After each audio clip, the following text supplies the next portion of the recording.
Assalamualaikum warahmatullahi wabarakatuh. Tetap waspada. Jika ini terjadi pada daerah Anda, lawan, libas habis. Kita nggak salah karena kita membela diri. Siap tempur.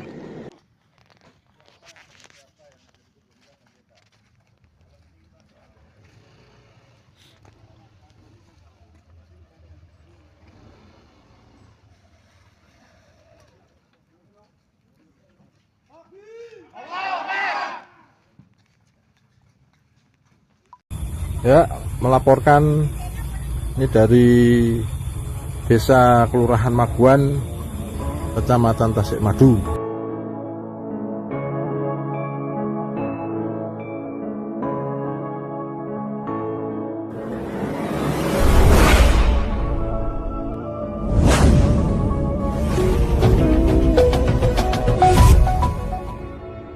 Ya, melaporkan ini dari Desa Kelurahan Maguan, Kecamatan Tasikmadu. Nah, ini tadi tanggal 5 April, hari Minggu, jam 5 sore terjadi penyerbuan dari ex-FPI. Jam 5 sore mencari namanya Mbah Mono. Mbah Mono itu penasihat PGN Kabupaten Karanganyar, juga instruktur Banser. Nah, ini tadi waktu jam 5 sore Mbah Mono sedang sepedaan, kemudian 15 orang itu langsung masuk ke rumah Mbah Mono dan bertemu dengan menantunya Mbah Mono, lalu menanyakan Bapak Mono ada ndak? Ini benar rumahnya Mono ndak? Nah itu toh. Nah, terus yang menantu kemudian karena ketakutan manggil suaminya. Nah, manggil suaminya yaitu putranya Mbah Mono. Lalu ditemui oleh anaknya Mbah Mono. Nah, disuruh duduk ndak mau. 15 orang itu, terus kemudian menanyakan, ya Pak, ini rumah Mono mana yang namanya Mono.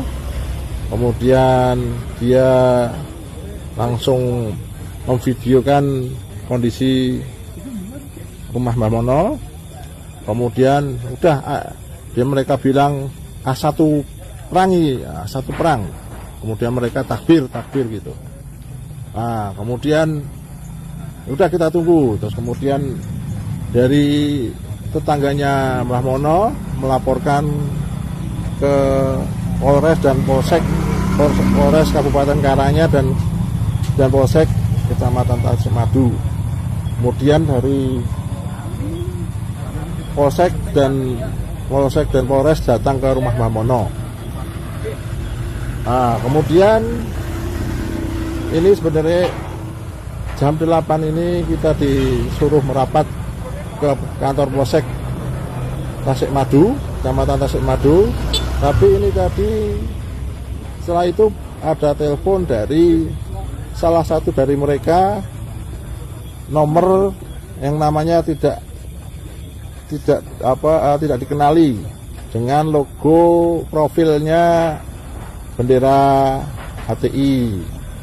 Nah, itu menanyakan Mbah Mono langsung, posisimu neng di? Ya neng omah di. Nah, omahku dhewe, Maguan. Neng Maguan, neng omahku dhewe. Kemudian dimatikan. Nah, ini kita persiapan dari beberapa ini kesatuan dari Banser, kemudian dari PGN dan dari PWI LS. Matikan. Nah, ini kita sudah persiapan. Begitu laporan sementara yang dapat kami sampaikan, nanti kami berikan laporan lagi. Terima kasih.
Yang duruna ilal ummati bi'ainir rahmah, mereka akan menatap umat ini dengan pandangan kasih sayang. Ahlul bait Nabi itu mandang kita ini sayang. Ahlul bait Nabi itu kalau melihat Parman, melihat saya sayang, karena Suparman umat Nabi. Bukannya Suparman dicaci maki, diancam-ancam mau dibunuh. Nih lihat di WA saya, ancaman begitu banyak orang mau membunuh. Dia ngaku ahlul bait Nabi. Ya, kita mengatakan mati ajal. Yang namanya ahlul bait Nabi itu tidak akan benci sama umat. Apalagi ada yang ngaku-ngaku cucu Nabi pakai pedang mata dua, Bapak Ibu, nantang-nantang perang. Mau bunuh, mau matiin di atas panggung ceramah di hadapan ribuan orang ngajak perang. Yang mau dia perang siapa? Umat Nabi. Kalau dia memang cucu Nabi, nggak mungkin dia lakukan itu semua. Umat Nabi yang marhaban tadi nangis semua. Coba kita marhaban tadi nangis semua kan? Saking rindunya kita kepada Rasulullah, saking cintanya kita kepada Rasulullah. Nah kita yang sangat cinta ini kemudian dipersekusi. Di Karawang, sahabat Banser bengok semua, dihajar oleh orang-orang yang mengaku sebagai anak buah cucu Nabi. Mobil Kiai Ihsan Badawi, Romi Suriah dihancurin, dihajar, Bapak Ibu, dipersekusi. Apa itu jujur?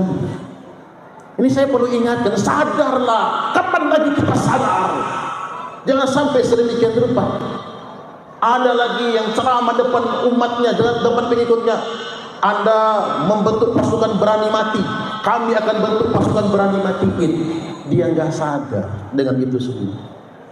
Jadi umat ini harus dipandangkan dengan pandangan kacamata kasih sayang. Yang duruna ilal ummati bi'ainir rahmah, memandang kepada umat itu dengan pandangan kasih sayang. Itu yang terpenting buat kita semua, Bapak Ibu. Karena Nabi itu sangat cinta. Baik, ini anak-anak hadrah biasa baca ayatnya. Laqad ja'akum rasulun min anfusikum. Sungguh telah hadir di tengah-tengah kalian semua Rasul, seorang utusan min anfusikum, dari jenis kalian. Maksudnya bukan malaikat, bukan dari jenis jin, maksudnya jenis manusia juga, yakni Nabiullah Muhammad sallallahu alaihi wasallam. Apa bedanya Nabi sama kita? Di sini disebutkan 3 sifat. Azizun alaihi ma'anittum. Azizun, berat sekali rasanya bagi beliau penderitaan yang kalian alami. Tuh Bapak Ibu, kalau Nabi, ahlul bait Nabi sebagai pewaris Nabi, dia harus betul-betul berempati dengan penderitaan umat itu. Harisun alaikum. Apa itu haris? Dia sangat risau dengan keselamatan kalian, takut umat ini gak beriman. Itu Nabi, takut betul umat ini gak selamat. Coba Nabi wafat yang disebut apa? Ummati, ummati, ummati. Maha Nabi wafat yang disebut umat, Bapak Ibu. Kalau bapak-bapak mati, paling yang disebut apa sama bininya? Kamu jangan kawin lagi ya. Paling itu Nabi ummati. Nanti dibangkitkan pada hari kiamat. Kan yang duluan dibangkitkan Nabi, kita mah belum, Pak. Sangkakala ketiga belum ditiup. atau sesakakala terakhir belum ditiup, Nabi yang dibangunkan oleh Jibril. Begitu bangun Nabi, aina ummati, mana umatku Jibril? Nangis Jibril. Kok kamu nangis Jibril? Saya nggak bisa jawab Muhammad. Inilah yang saya paling takuti. Engkau bertanya di mana umatku, tapi aku tidak tahu apa-apa. Karena Jibril juga baru dihidupin. Nabi takut betul umatnya masuk neraka. Ternyata memang belum dihidupkan, Pak. Begitu semua sudah dibangkitkan, kita dibariskan di padang mahsyar, ada sosok yang sibuk membagikan air minum. Satu-satunya, nggak ada yang lainnya. Siapa? Dialah Kanjeng Nabiullah Muhammad sallallahu alaihi wasallam. Sibuk bagiin air minum. Saat orang nafsi-nafsi mikirin awake dhewe, Pak, Nabi bagikan air minum. Sesuai dengan takdir Allah, beliau masuk surganya duluan. Sampai dalam surga Nabi mondar-mandir. Tersinggung Gusti Allah, Pak. Apa sih Muhammad? Kata Allah kan begitu. Kamu nggak betah dalam surga itu? Apa kurang fasilitas surga untuk kamu? Bukan ya Allah. Aku gelisah umatku di luar kayak mana. Bisakah mereka masuk ke dalam surga ini? Harisun alaikum. Nabi itu sangat risau dengan keselamatan umatnya. Bil mu'minina raufur rahim. Dan santun penyayang kepada seluruh orang mukmin. Ayo kita teladani.